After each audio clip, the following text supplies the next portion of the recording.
Et les nouvelles technologies repoussent sans cesse les limites. Bonsoir Thomas. Bonsoir Anne-Claire. Alors vous allez nous parler d'un concept qu'on a encore du mal à imaginer. Bientôt, on pourra communiquer avec nos objets connectés rien que par la pensée, par le cerveau. Oui Anne-Claire, parce qu'aujourd'hui, on sait lire dans notre cerveau. Ce que vous allez voir s'afficher devant vous, c'est la dernière innovation d'une start-up française. Ce bandeau va se placer à l'arrière de votre crâne et il va être capable de décoder les impulsions électriques émises par votre cerveau. Et il va pouvoir vous permettre de contrôler des objets connectés comme un smartphone ou une tablette. Sans les mains, vous allez pouvoir ouvrir une application, écrire un message et l'envoyer à une personne par la simple force de votre pensée. Tous les géants du web travaillent sur cette technologie. Facebook, par exemple, promet bientôt de pouvoir taper 100 mots à la minute directement à partir de votre cerveau. Mais se balader toute la journée avec un bandeau sur la tête, ce n'est pas vraiment très pratique.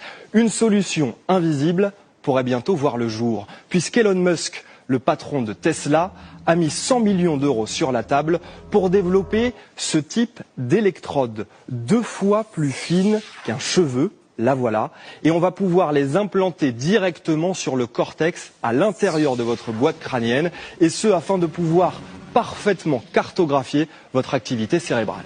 Et à quoi est-ce que tout ça va bien pouvoir servir? Eh bien, l'armée américaine, Anne-Claire, suit de très près cette technologie. Elle imagine déjà un système où une personne puisse contrôler par la pensée et à distance une dizaine de drones en même temps, et ce depuis une base arrière, mais également depuis le terrain au cœur des opérations militaires. Et cette technologie, elle pourrait également bouleverser votre quotidien. Imaginez un open space totalement silencieux, avec chaque salarié avec un implant, et tout le monde va communiquer, parler sans bruit via la pensée. Alors attention, parce qu'avoir un système électronique à l'intérieur de notre cerveau, c'est aussi laisser la possibilité à des gens mal intentionnés de le pirater et de connaître vos envies et vos besoins. Pas sûr que tout le monde soit prêt à prendre ce risque. Merci beaucoup Thomas, effectivement, et puis que l'on